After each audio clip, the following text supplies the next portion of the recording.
આગળ વાત કરીએ ભાવનગરના મહુવામાં ચોંકાવનારી ઘટના સામે આવી છે। મહુવામાં તબીબની બેદરકારીએ પત્ની બાદ પતિનો પણ ભોગ લીધો છે। ન્યાયની આશામાં નિરાશ પતિ આપઘાત કરતા સમગ્ર વિસ્તારમાં ચકચાર મચી છે।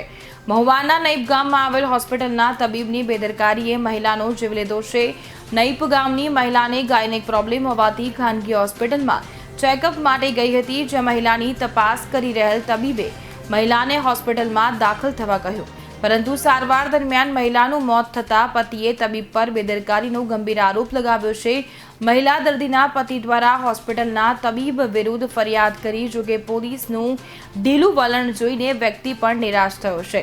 હોસ્પિટલ સામે કાર્યવાહી કરવામાં પોલીસ ગલ્લાતલ્લા કરી રહી છે, જેને લઈને મહિલાના પતિએ પણ અંતિમ પગલું ભર્યું અને ગળે ફાંસો ખાઈ આપઘાત કર્યો છે। તબીબની બેદરકારીના કારણે પતિ અને પત્નીએ જીવ ગુમાવતા ગ્રામજનોમાં રોષ જોવા મળ્યો છે અને પોલીસ આ મામલે કાર્યવાહી કરે તેવી માંગ કરવામાં આવી છે।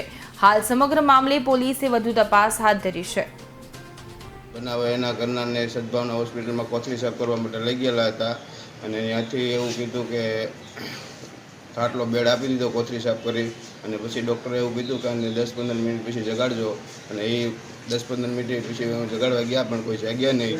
અને પછી ડૉક્ટરને વાત કરી હતી, આવ્યા કાંઈ દોડતા પછી કલાક જેવી મહેનત કરી પણ કાંઈ થયું નહીં નથી। પછી અમે સામેથી કીધું કે તમારથી ન થાય એવું હોય તો અમને કોઈ પણ દવાખાનાની ચિઠ્ઠી કરી ગયો, અમે ના લઈ જઈએ। પછી એ લોકોએ અમને ચિઠ્ઠી કરી દીધી અને પછી મહુવા આવ્યા। મહુવાથી ના કાંઈ હાથ ચાલ્યો નહીં, ના ઘણી સારવાર કરી, પછી અમને ભાવનગર મોકલ્યા। ભાવનગર ગયા, ના પણ કહેવામાં એવું આવ્યું કે આમાં કંઈ છે નહીં, કાંઈ થાય નહીં કાર્યવાહી, અને તમે લાલ દવાખાનામાં વ્યા જાવ કે આમાં કંઈ છે જ નહીં કે।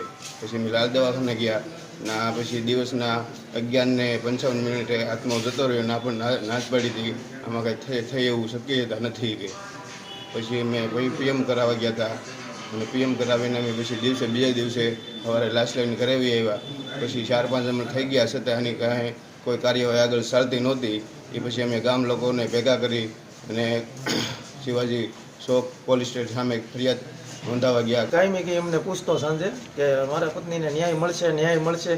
કાયમી કે એકનો એક એ જ વાત હતી કે કમસે કમ 3 થી 4 દિવસ રાતે 11 વાગે પૂછે, 11:30 પૂછે, એકલી મનમાં એ જ વાત હતી કે ન્યાય મળશે, એ જ વાત હતી। અત્યારે આ ભાઈ સુસાઇડ કરી લીધી છે ન્યાય ન મળવાના બાબતે।